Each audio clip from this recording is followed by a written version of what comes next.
Hi friends, so we are going to be starting a new novel study just for the next few weeks, and we're going to be reading The School Story by Andrew Clements. If you've read Frindle, he's also the author that wrote Frindle. It's a 5.2 reading level and it's worth 5 points on AR, so you can take an AR test on it afterwards. Picture.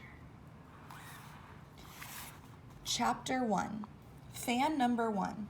Natalie couldn't take it. She peeked in the doorway of the school library, then turned, took 6 steps down the hall, turned, paced back, and stopped to look at Zoe again. The suspense was torture. Zoe was still reading. The first 2 chapters only added up to 12 pages. Natalie leaned against the doorframe and chewed on her thumbnail. She thought, what's taking her so long? Zoe could see Natalie out of the corner of her eye. She could feel all that nervous energy nudging at her. But Zoe wasn't about to be rushed. She always read slowly, and she liked it that way, especially when it was a good story. And this one was good. The Cheater by Natalie Nelson, page 12. I will catch up with Sean between 82nd and 81st Streets. His legs are longer than mine, so I'm panting. I grab his arm, and he stops in front of the bodega. He says, "Why are you following me?" "I've got to talk to you." "Yeah, well, too bad. You had your chance to talk during the penalty board hearing, and you didn't." "But if I told you the truth, then the whole school would know I cheated. I'd get expelled." He just looks at me. "But you really did cheat, right? And I really didn't steal that answer key, right?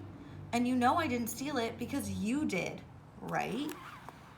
I nod yes to all the questions. Sean is almost shouting now, his eyes wild. "So first you steal, then you cheat, and now you've lied, and me, you've left me to take the punishment." The shopkeeper is worried. He moves from the counter to the doorway of the bodega, looking at us. Sean ignores him and gets right into my face, screaming, "Well, guess what, Angela?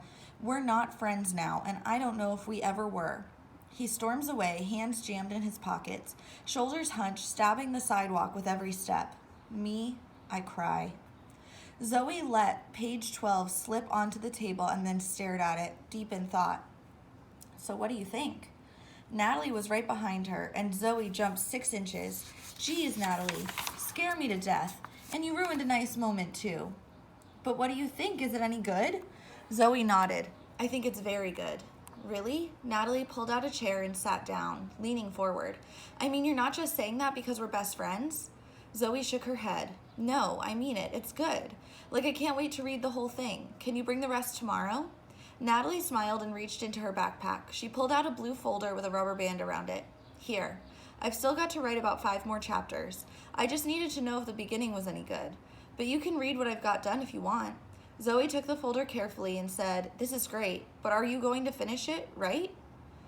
"Do you know the whole story already, like all the way to the end?" Natalie said, "Not all the way to the end, but almost. I know how the end feels, but not exactly what happens. At least not yet." Natalie's book had begun by accident on the bus with her mom late one afternoon back in September. 6th grade was already 3 weeks old, and both she and her mom had settled into the routine of commuting together. It was a Friday afternoon, and they were going home on the 5:55 coach, thundering through the Lincoln Tunnel from New York City to Hoboken, New Jersey. Her mom looked exhausted. Natalie studied the face tilted toward her on the headrest. It was a pretty face, prettier than mine, she thought. But there were little lines at the corners of her mother's eyes and mouth, care lines, worry lines. Natalie said, "Hard day, Mom?" Eyes still closed, her mom smiled and nodded. The editorial department met all day with the marketing department. All day. Natalie asked, "How come?" When her dad died, Natalie had decided that she needed to talk to her mom more. Sometimes she pretended to be interested in her mom's work at the publishing company, even when she wasn't, like now. Her mom said, "Well, the marketing people keep track of what kinds of books kids and parents and teachers are buying. Then they tell us, and we're supposed to make more books like the ones they think people will buy."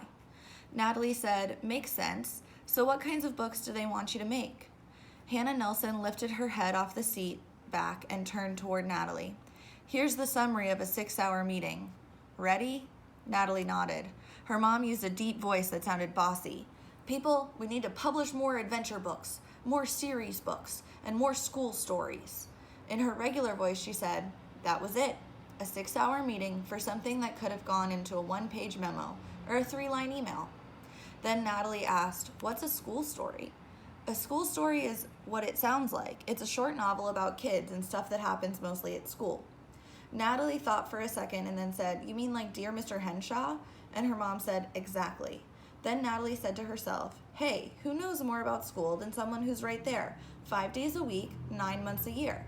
I bet I could write a school story." And that was all it took. Natalie Nelson, the novelist, was born, or almost born. Her career as an author didn't officially spring to life until about 4 months later, on that afternoon in the school library, after Zoe read the first 2 chapters. Because it's the same for every new author, for every new book. Somebody has to be the first to read it.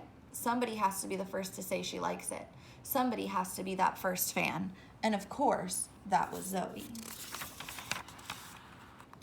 Chapter 2, A Portrait of the Author as a Young Girl. Nelson, Natalie, grade 6. Some people are writers and some people are talkers. Natalie had always been a writer. Like all writers, she was a reader. As a baby and then a toddler, Natalie loved it when her mom or dad read to her. She loved how the same story would change depending on who was reading it. Mom read calmly, evenly, thoughtfully, even if the story was exciting or scary or sad. Natalie always felt warm and safe when Mom was reading, but not with Dad. He was loud and reckless. He made funny voices for all the firemen and ducks and princesses. He made sound effects for the trains and the caterpillars, and if the words weren't exciting or silly or scary enough, he threw in some new ones. When Dad was reading, anything could happen. And so Natalie got her first taste of reading in the very best way, from people who loved good books almost as much as they loved her. By the time she was 4, Natalie couldn't wait any longer.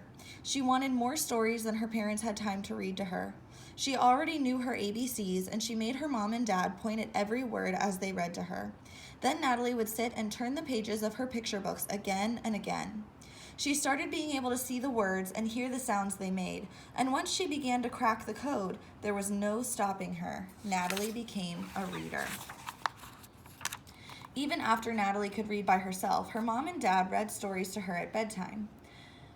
Dad one night and Mom the next. Natalie always got to choose the story from her shelf of favorites. The car crash changed all of that. Natalie was in 2nd grade, and after the accident, there was only Mom to read at bedtime. And that was when Natalie hid some of her favorite books in the back of her closet. She didn't want her mom to read them anymore. Those were Daddy's books. Sometimes late at night or on quiet Sunday afternoon, Natalie would open up The Sailor Dog or The Grouchy Ladybug, and she could hear her father's voice reading to her.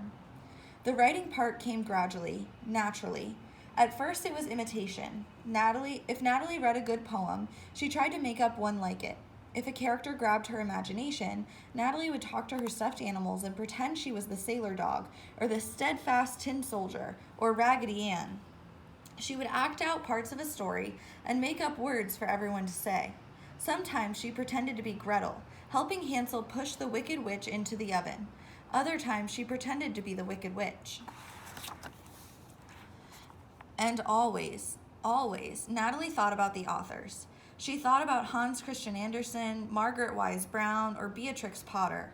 And she imagined these people sitting in a garden or a cabin or an attic, making up new stories. And she knew that one day she would sit down in a garden or a cabin or an attic and try it out for herself. When Natalie got to the 4th grade, she began to spend more time writing. She made herself a little writing place in the back corner of the loft that she and her mom had moved to. Her desk was a door laid flat across 2 small filing cabinets. She sat in her dad's old red desk chair and used his old Macintosh computer. Not quite a cabin or an attic, but close enough, and it was as close as Natalie could get to her dad. Chapter 3, Mystery Man. "So what are you going to do with the book?" asked Zoe, when it's all finished. "I don't know yet." Natalie gathered up the first 12 pages from the library table in front of Zoe. "Maybe print out a copy for you, and maybe one for Lil and Sparky. Maybe let some other kids read it. I might even show it to Miss Clayton. Maybe get some extra credit in English." Natalie handed the pages to Zoe and she tucked them into the blue folder with the rest of the manuscript. Zoe shook her head and her curly brown hair bounced from side to side. It's way too good for that. I think you should get it all done, then give it to your mom. She should get it published, for real. Natalie snorted. Yeah, like my mom's going to take it to her boss and say, guess what? My daughter wrote this wonderful little book. And then her boss go, gee, that's great. Let's pay her a bunch of money and start printing her book right away. Get real, Zoe. You don't know anything about publishing. Do too, said Zoe. My dad gets a magazine called Publishers Weekly at his office, and when I go there, I read all about what the bestsellers are and who's making the big deals. Zoe's dad was a lawyer, and she always bragged to Natalie about big deals and famous clients. Natalie shook her head. Well, I've seen that magazine too, and I've also been to my mom's office at her publishing company, and I've seen stacks and stacks of envelopes filled with new books from new authors, and most of them don't get published. So there. Shh. Mr. Levy glared at the girls from his perch at the front desk, even though it was after 3 on a Thursday afternoon, and they were the only kids in the room. It was still his library, and he liked it quiet. Natalie whispered, let's go. Zoe never admitted that there was something she did not know or could not do. They gathered up their coats and backpacks, and by the time they had walked halfway down the stairs toward the front door of the school, Zoe had a good idea. No, a great idea. But she wasn't going to just blurt it out. What's the fun of that? Zoe wanted to make Natalie work for it. So she said, I know how to get your book published. Natalie shifted her backpack to the other shoulder and glanced sideways at Zoe. She said, oh, really? There was just a trace of sarcasm, but Zoe heard it loud and clear. Zoe said, yes, really. Natalie and Zoe had been best friends since their first day of kindergarten at Deary School. From the start of it, it had been a push and pull friendship, the kind that can happen when two very different people like each other a lot. They stepped out onto the sidewalk. It was sunny, but a cold wind whipped across the Hudson River and skittered off the buildings on Riverside Drive. January in New York wasn't picnic weather. Pulling up the hood of her parka, Natalie said, so what's your big idea? Zoe said, ever hear of Ted Geisel? Natalie shook her head and said no. Does he go to school here? Zoe looked amazed, shocked. She put her hands on her hips and said, you mean you've never heard of Ted Geisel, really? Well, then that's your homework assignment. Natalie laughed. You don't have an idea at all. You're just trying to send me on some wild goose chase. Zoe shook her head and put on an air of superiority. No, I really do have a plan, and it's a very good plan, but until you know who Ted Geisel is, it won't make any sense to you. So go learn what you have to learn, and we'll talk about it tomorrow. Maybe. Natalie lifted her nose into the air and said, fine. She turned on her heel and headed south. She had to walk down to 72nd Street and then east to Broadway to catch a bus to her mom's office in Midtown. Most of the school kids in the city used the subway. It was a lot faster, but Natalie always felt too closed in down there. Besides, the buses smelled better. Natalie was never in a rush anyway. Today, like almost every school day, it would be about another 3 hours before she got home. Zoe would be home in 20 minutes, and all she had to do was put up her hand.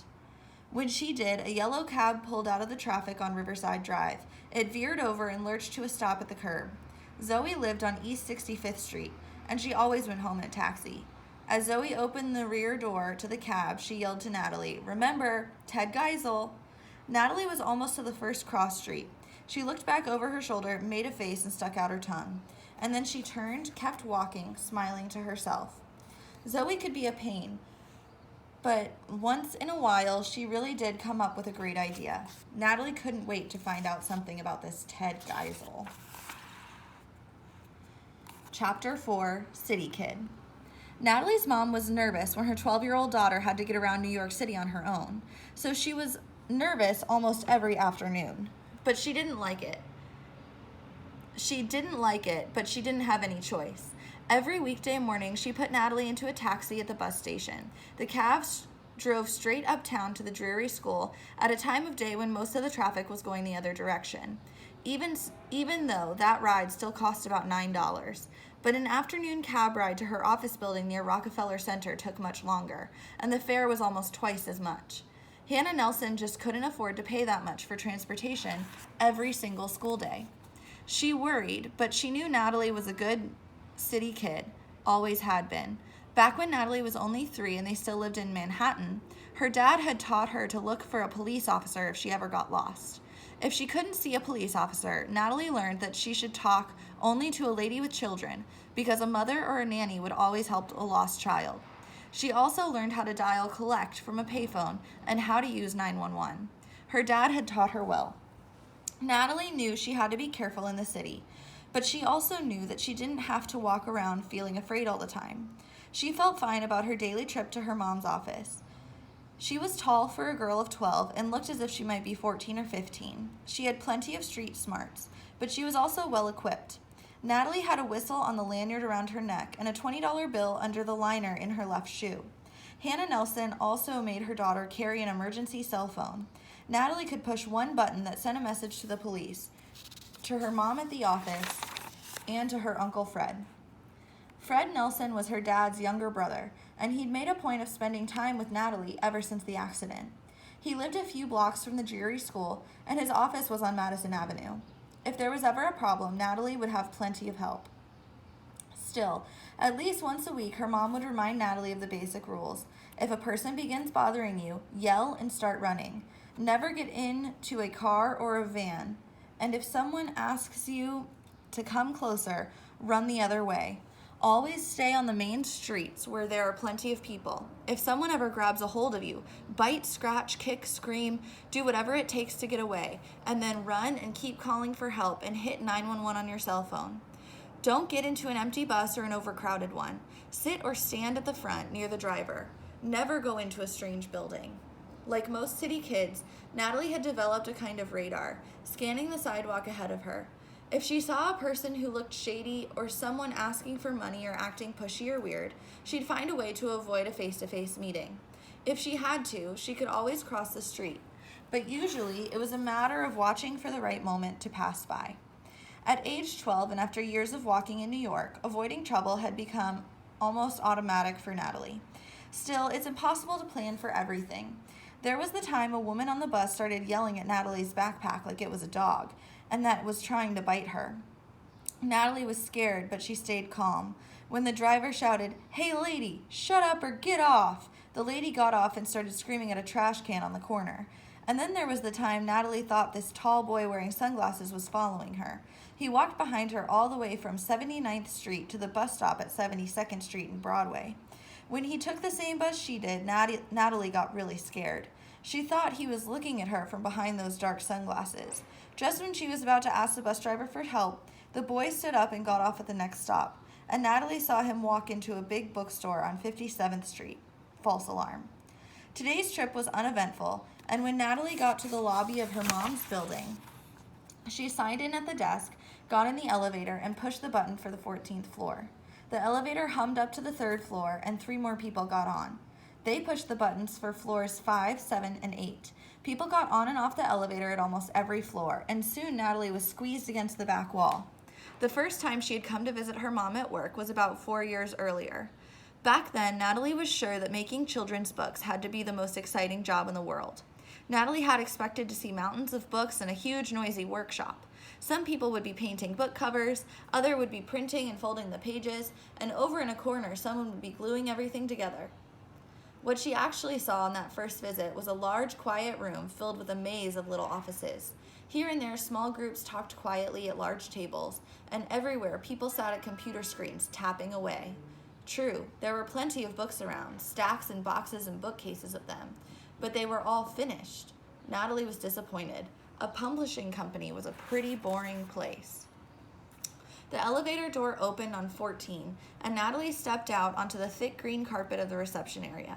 The receptionist was talking into a headset, but he gave her a smile and a wave, and then pushed the security button. The door to the right began to buzz. Natalie pushed it open and walked into the editorial department of Shipley Jr. Books. The sign beside the opening of her mom's small, windowless office said Hannah Nelson, editor. The room had a door and a ceiling, but in all other respects, it was a basic cubicle. The office contained a desktop that made a U, and bookcases lined the walls. Every inch of space was loaded with piles of paper and books. There was a computer, 2 small filing cabinets, 1 swivel chair, a plastic trash can, and 1 straight-back chair just inside the doorway. All the furniture was gray or green. Balanced above the computer screen was a single photograph in a clear plastic holder. Dad and Mom and Natalie in a sailboat. Every time she came to the office, that picture was the first thing Natalie saw. All 3 of them looked like they had been having such a good time, but Natalie couldn't remember being there. She always wished she could. "Hi, Mom." Hannah Nelson spun around in her chair and pulled Natalie into a hug. She held both of her daughter's hands a moment and then reached up to push a wisp of brownish blonde hair out of Natalie's eyes. "Have you had a good day, sweetheart?" Natalie nodded, except everyone gave a ton of homework. "Can I go get a snack?" "Uh-huh, here." Her mom swung her chair around, pulled open a drawer, and swiveled back. She handed Natalie a small stack of quarters. "Could you get me a Sprite or maybe some apple juice? You can start your homework in Ella's office. She's away all week." It was 15 minutes later, soda drained and cookies gone, before Natalie remembered Zoe's assignment. She jumped up out of Ella's chair and grabbed a dictionary from the shelf near the doorway. She flipped to the G's. Game, gargoyle, geisha, no geisel. Turning around, Natalie sat down at the desk and moved the mouse next to the keyboard, and the darkened computer screen jumped to life. She'd used Ella's computer before, so she knew what to look for. She clicked on the folder labeled Reference and then clicked again on Encarta. The encyclopedia opened up, and a few clicks later, she had it in search mode. Natalie typed Geisel and then hit the return key.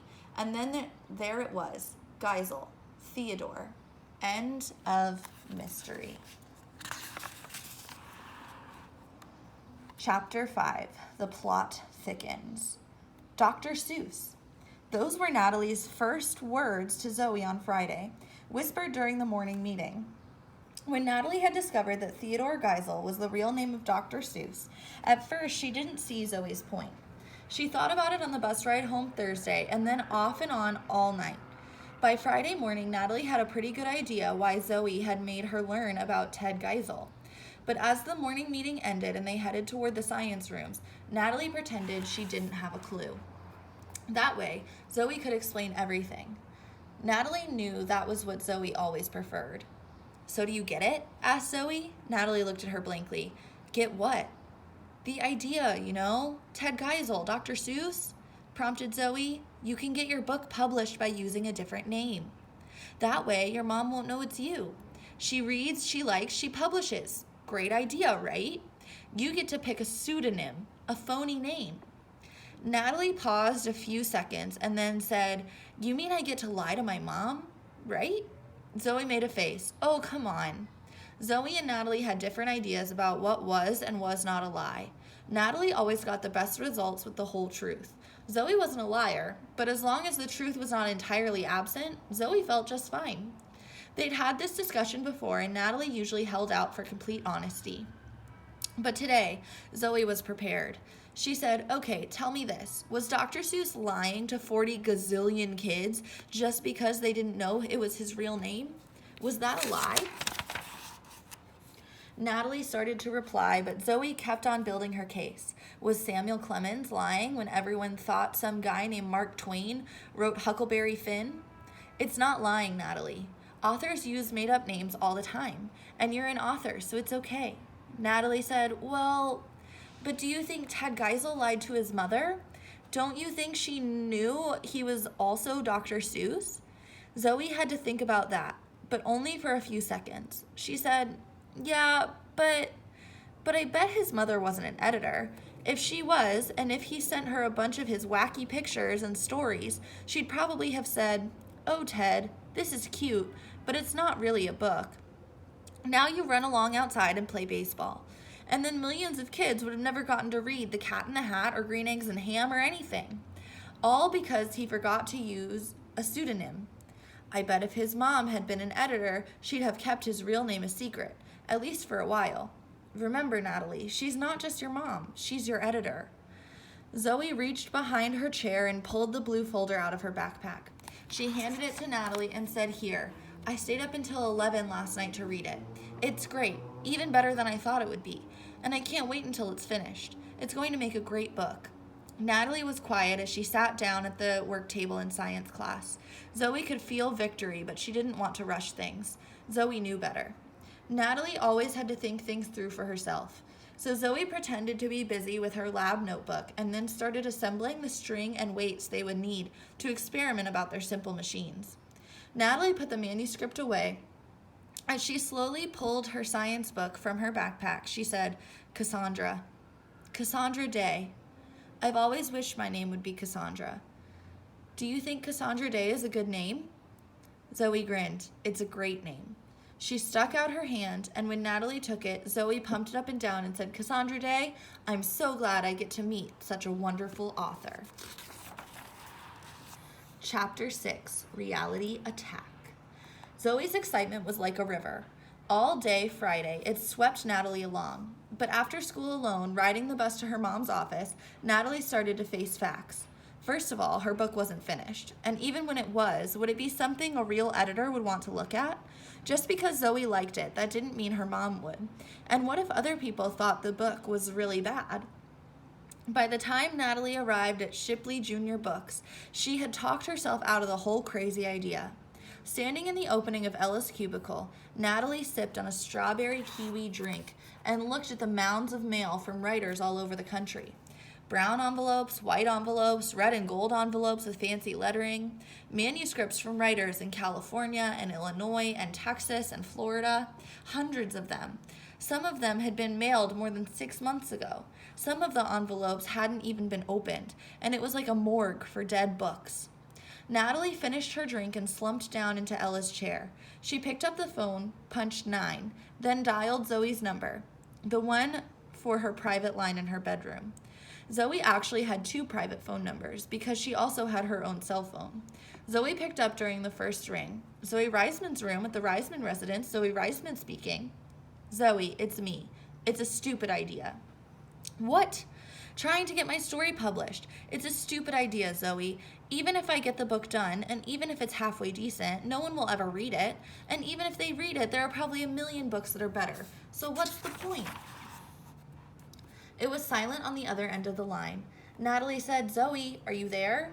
Zoe's voice was hard. "Let me talk to Cassandra Day." "Give it up, Zoe. Cassandra Day is dead." Zoe was fierce now. "If you don't put Cassandra Day on the phone this instant, then I'm going to call the police and tell them that a girl who looks just like you is hiding there in that building on the 14th floor and has kidnapped an amazingly talented person named Cassandra Day. Now you just put Cassandra on the line, or the next thing you'll hear is sirens." Natalie smiled. She knew Zoe wasn't going to let up. So she paused a moment. Then in a quiet voice, a little deeper than her own, she said, "Yes, this is Cassandra Day." Zoe said, "Thank God you're all right. Now listen, Cassie." Natalie broke in, enjoying her new voice. "Oh my, no, dear. No one ever calls me Cassie. It's Cassandra. Always Cassandra." Zoe never liked being interrupted, but she held on to her focus. "Fine. Okay, Cassandra. Listen, Cassandra. Don't you believe one thing that deadbeat Natalie tells you? You are a great writer. One day, your grandchildren are going to read all the books you've written, and we are going to get this first one published, okay? You've got to trust me on this. Are you with me?" Natalie sighed, but still speaking as Cassandra, she said, "Yes, I am with you. But I must say that you are an extremely annoying and cantankerous person." "Miss Day, let me worry about me. You just make sure to keep your head clear. Now, you go home and do some writing this weekend, okay?" Natalie didn't answer. 5 seconds, 10 seconds. Zoe said, "Cassandra, you are going to go home and finish another chapter this weekend, right?"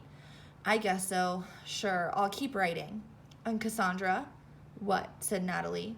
"I'm proud to know you, Cassandra. Goodbye." "Thanks, Zoe. Bye." Chapter 7, Business Lesson. Cassandra Day was still alive, and she wasn't exactly in tip-top shape. After saying goodbye to Zoe, Natalie sat in Ella's chair, staring at the stacks of unread manuscripts, imagining what it would be like to have her own story there among them. It was too depressing, so she went to her mom's office and sat on the chair just inside the doorway. Her mom was absorbed in a manuscript, leaning over the stack of paper, red pencil in one hand, gum eraser in the other. Natalie didn't want to interrupt her, but she had to. She cleared her throat and said, "Mom, what's with that big stack of envelopes? Are they all manuscripts?"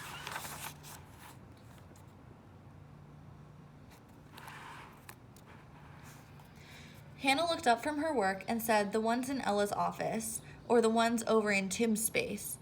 Natalie's mouth dropped open. "You mean there are more?" Her mom smiled. "Lots more. You put them all together and it's called the slush pile. When someone sends us something without us asking first if we want to see it, it goes into the slush pile. Those are called unsolicited submissions. Someone writes a story, thinks it should be published, sticks it in an envelope, finds our address in a reference book or somewhere, and sends it off to New York City.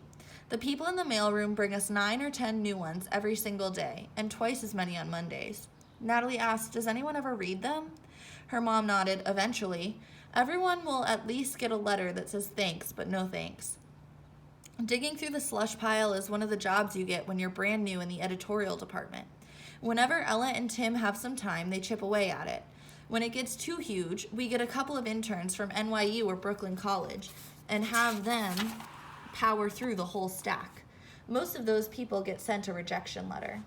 Natalie frowned. "It doesn't seem fair. How can someone just take a quick look and right away say no?" Her mom was about to answer when Letha appeared in the doorway. Ignoring Natalie, she said, "Hannah, I need that Trevor manuscript on my desk before you leave today. Are you nearly done?" Letha Springfield was Hannah's boss and the editor-in-chief at Shipley Junior Books. She stood there, one eyebrow arched, arms folded. Natalie's eyes were drawn to Letha's long fingernails, blood red against the pale yellow silk of her blouse. Hannah said, "I'll be done with it in about an hour. Will that be all right?" Letha smiled, but there was no warmth. She said, "I really needed it yesterday." And then glancing at Natalie, she continued, "But I know you're very busy. Just be sure I have it today, all right?" And then she was gone. Natalie stared at the dents that the woman's high heels had left in the carpet. Hannah said, "Gotta get back to work, sweetheart. Try to stay out of sight, okay?" Settled next to her mom on the bus, an hour and a half later, Natalie said, "I still want to know how a person in your office can take one quick look at someone's story and decide if it's a reject. That's not fair." "I used to think that too," said her mom, "but then I spent a week or so working on the slush pile myself. With 99% of them, you can tell it's not good enough after reading one page, or even less. Bad writing, weak characters, old idea, dull plot. It's pretty discouraging.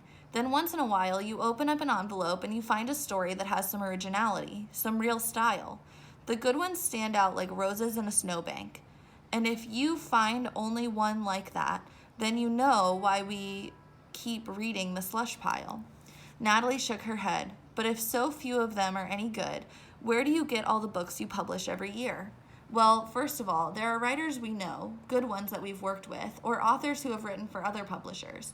When an established writer sends us something, it doesn't go into the slush pile. We look at it right away. We don't always publish it because it still has to be right for us, but it always gets looked at seriously. And then there are news stories that agents send us." "Agents?" asked Natalie. "Like FBI agents?" Her mom laughed. "No, like literary agents. Agents work for writers, illustrators too. An agent brings us something he or she thinks is good, and if we buy it, then the writer or the artist pays the agent part of the money. Most of the new books we publish come from agents." Natalie nodded and turned to look out the window of the bus. There wasn't much to see. They were crawling along in heavy traffic midway through the Lincoln Tunnel. The orange glow of the tunnel lights bounced off the tiles on the ceiling and walls. Natalie always imagined the boats and barges steaming along on the Hudson River above them, and she thought about the enormous weight of all that water pressing down on the tunnel. It made her feel trapped. So did the business lesson from Mom. It was more fun back when she didn't know anything, back when a bookstore was like a wonderland and new books just kept showing up like magic. At home that night, when the dinner and dishes were done, Natalie went to the video store with her mom, and they rented 2 movies. Natalie Nelson didn't feel like writing at all. And by Saturday morning, Cassandra Day was nowhere to be found.